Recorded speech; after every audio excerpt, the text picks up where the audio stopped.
Hey hey, on se retrouve pour le premier épisode sur la chaîne Si Intéressé sur la série sur la conduite de projet. On se retrouve là en particulier pour le premier épisode sur l'analyse du besoin.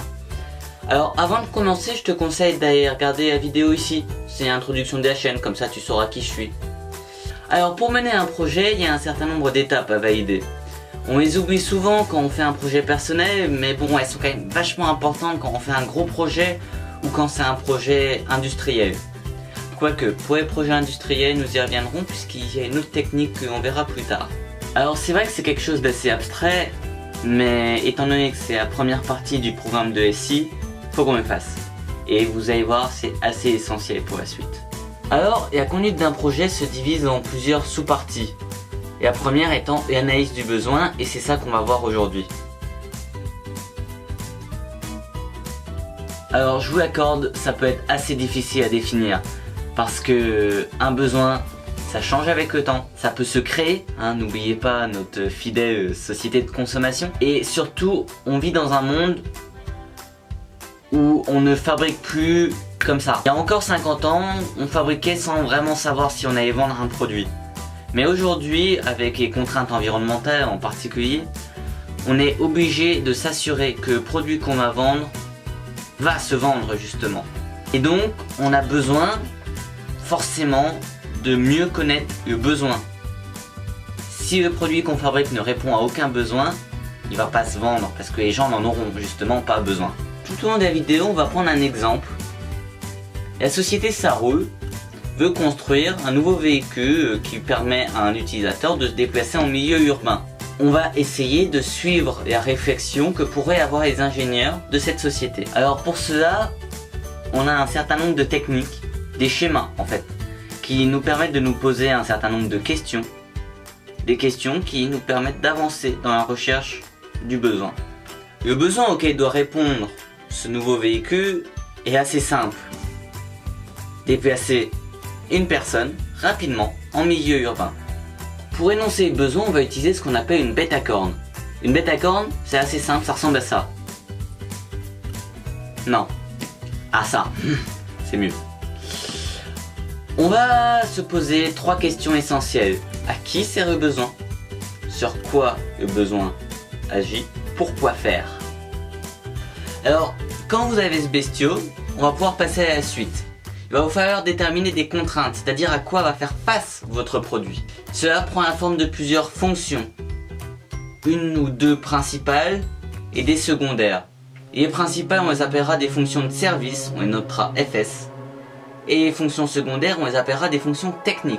En gros, service, ce qu'on voit, technique, ce que l'utilisateur ne voit pas mais qui est nécessaire. Et les fonctions, c'est simple, en fait c'est une phrase qui permet d'énoncer la contrainte. Par exemple, la fonction principale, on vient d'énoncer, c'est déplacer un utilisateur en milieu urbain. Et les fonctions secondaires, on va commencer à préciser la chose. On va permettre à l'utilisateur de se déplacer sur un sol dur. On rajoute le côté environnemental. On permet à l'utilisateur de se placer sur le dispositif. C'est sûr que si ça se déplace tout seul, ça sert à rien et il faut monter dessus. Il faut permettre à l'utilisateur de contrôler les déplacements, faut avoir un moyen de propulsion et résister aux contraintes environnementales, c'est-à-dire chaleur, froid, humidité. Les fonctions, il peut y en avoir un paquet, mais on va rester sur ces 6 petites fonctions là d'abord. Bon, maintenant qu'on a ces fonctions, qu'on a notre bête à cornes, on va essayer de fusionner les deux. Et ça va donner un schéma qu'on appelle la pieuvre. On va reprendre notre bête à cornes et on va y retirer la partie pourquoi faire. Pourquoi faire? On se rend facilement compte que ça c'est notre fonction principale. Alors on va marquer FP1 dessus. On va y rajouter nos fonctions secondaires. Prendre place, contrôler, propulser, contrainte environnementale. Ça commence à ressembler à quelque chose. On en vient à la 3e et dernière partie. On va chercher à faire un cahier des charges fonctionnel. C'est-à-dire que dans cette partie, on va quantifier nos contraintes, masse de l'utilisateur, vitesse de déplacement, effort, type de support. C'est quelque chose d'assez long à faire pour des gros projets, très détaillés. Le cahier des charges de l'appui-tête du scénic fait 30 pages. Alors en gros, la forme la plus simple pour faire ça, c'est un tableau où on va énoncer chaque fonction, son intitulé, et on va lui donner des caractéristiques. Par exemple là, je vous mets mon cahier des charges pour mon projet de terminal S, voilà, donc qui compte pour le bac. Vous pouvez voir donc le numéro de la fonction et l'intitulé de la fonction, les attentes et les valeurs des attentes, qui quantifie précisément chaque attente et la précision attendue. Alors au cahier des charges, on peut ajouter des petits textes, histoire d'expliquer ce qu'on veut. Je vous rappelle que c'est quand même ce qu'on peut donner à une société sous-traitante. Alors forcément, si elle voit pas ce que vous voulez qu'elle fabrique, vous risquez d'avoir des surprises. Ce cahier des charges, il est à la base de la recherche et du développement d'un produit, d'où l'importance qu'il soit bien fait. Notez bien, c'est important, qu'à cette étape, nous n'avons encore aucune idée de ce à quoi ressemble le produit. Voilà, cet épisode est terminé, je reviendrai dans un prochain épisode, mais pas tout de suite, sur une autre méthode, la méthode 6MN.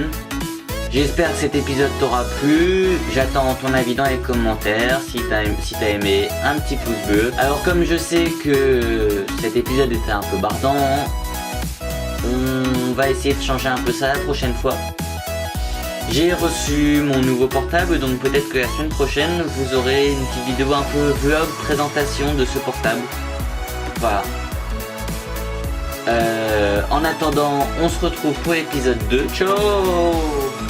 Ah non, n'oubliez pas, il suffit de s'y intéresser.